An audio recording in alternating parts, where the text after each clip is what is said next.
Chapitre 18. La troisième année d'Osée, fils d'Éla, roi d'Israël, Ézéchia, fils d'Achaz, roi de Juda, régna. Il avait 25 ans lorsqu'il devint roi, et il régna 29 ans à Jérusalem. Sa mère s'appelait Abi, fille de Zachari. Il fit ce qui est droit aux yeux de l'Éternel, entièrement comme avait fait David, son père. Il fit disparaître les hauts lieux, brisa les statues, abattit les idoles, et mit en pièces le serpent d'airain que Moïse avait fait, car les enfants d'Israël avaient jusqu'alors brûlé des parfums devant lui en la plénustant. Il mit sa confiance en l'Éternel, le Dieu d'Israël, et parmi tous les rois de Juda, qui vinrent après lui ou qui le précédèrent, il n'y en eut point de semblable à lui. Il fut attaché à l'Éternel, il ne se détourna point de lui, et il observa les commandements que l'Éternel avait prescrits à Moïse. Et l'Éternel fut avec Ézéchia, qui réussit dans toutes ses entreprises. Il se révolta contre le roi d'Assyrie, et ne lui fut plus assujetti. Il battit les Philistins jusqu'à Gaza, et ravagea leur territoire depuis les tours des gardes jusqu'aux villes fortes. La quatrième année du roi Ézéchia, qui était la septième année d'Osée, fils d'Éla, roi d'Israël, Salmanasar, roi d'Assyrie, monta contre Samarie et l'assiégea.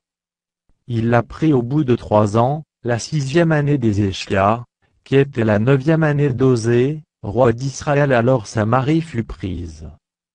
Le roi d'Assyrie emmena Israël captif en Assyrie, et il les établit à Chalach, et sur le Chabor, fleuve de Gozan, et dans les villes des Mèdes.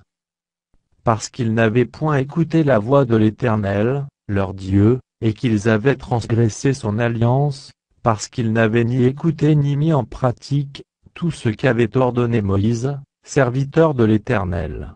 La 14e année du roi Ézéchia, Sanchérib, roi d'Assyrie, monta contre toutes les villes fortes de Juda, et s'en empara. Ézéchia, roi de Juda, envoya dire au roi d'Assyrie à la qui j'ai commis une faute. Éloigne-toi de moi. Ce que tu m'imposeras, je le supporterai.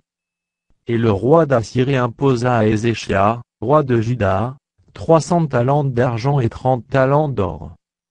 Ézéchia donna tout l'argent qui se trouvait dans la maison de l'Éternel et dans les trésors de la maison du roi.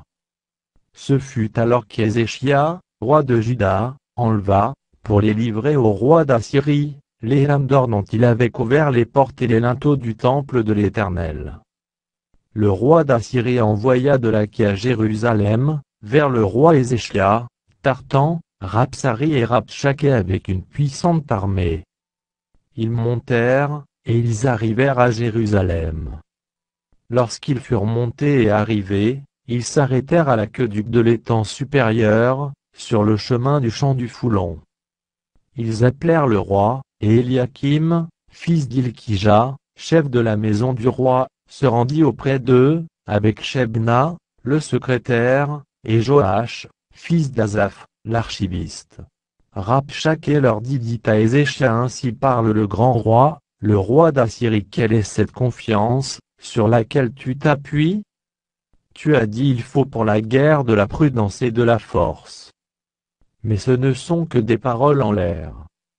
En qui donc as-tu placé ta confiance, pour t'être révolté contre moi? Voici, tu l'as placé dans l'Égypte, tu as pris pour soutien ce roseau cassé, qui pénètre et perce la main de quiconque s'appuie dessus. Tel est Pharaon, roi d'Égypte, pour tous ceux qui se confient en lui. Peut-être me direz-vous: c'est en l'Éternel, notre Dieu, que nous nous confions. Mais n'est-ce pas lui dont Ézéchia a fait disparaître les hauts lieux et les autels, en disant à Juda et à Jérusalem: vous vous prosternerez devant cet autel à Jérusalem? Maintenant, fais une convention avec mon maître, le roi d'Assyrie, et je te donnerai 2000 chevaux, si tu peux fournir des cavaliers pour les monter. Comment repousserais-tu un seul chef d'entre les moindres serviteurs de mon maître? Tu mets ta confiance dans l'Égypte pour les chars et pour les cavaliers. D'ailleurs, Est-ce sans la volonté de l'Éternel que je suis monté contre ce lieu, pour le détruire? L'Éternel m'a dit monte contre ce pays, et détruis-le. Éliakim, fils d'Ilkija, Shebna et Joach, dirent à Rabshakeh parle à tes serviteurs en araméen, car nous le comprenons, et ne nous parle pas en langue judaïque, aux oreilles du peuple qui est sur la muraille. Rabshakeh leur répondit est-ce à ton maître, et à toi que mon maître m'a envoyé dire ces paroles?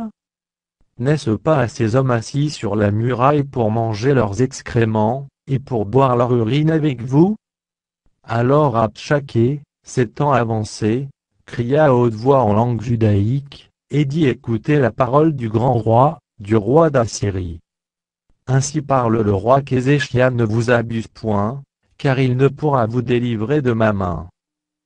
Qu'Ézéchias ne vous amène point à vous confier en l'Éternel, en disant l'Éternel nous délivrera, et cette ville ne sera pas livrée entre les mains du roi d'Assyrie. N'écoutez point Ézéchias, car ainsi parle le roi d'Assyrie faites la paix avec moi, rendez-vous à moi, et chacun de vous mangera de sa vigne et de son figuier, et chacun boira de l'eau de sa citerne. Jusqu'à ce que je vienne, et que je vous emmène dans un pays comme le vôtre, dans un pays de blé et de vin, un pays de pain et de vigne, un pays d'oliviers à huile et de miel, et vous vivrez et vous ne mourrez point. N'écoutez donc point Ézéchias, car il pourrait vous séduire en disant l'Éternel nous délivrera. Les dieux des nations ont-ils délivré chacun son pays de la main du roi d'Assyrie? Où sont les dieux de Hamath et d'Arpa? Où sont les dieux de Sepharvaïm, d'Ena et d'Ivva? Ont-ils délivré Samarie de ma main? Parmi tous les dieux de ces pays, quels sont ceux qui ont délivré leur pays de ma main, pour que l'Éternel délivre Jérusalem de ma main? Le peuple se tut, et ne lui répondit pas un mot, car le roi avait donné cet ordre vous ne lui répondrez pas.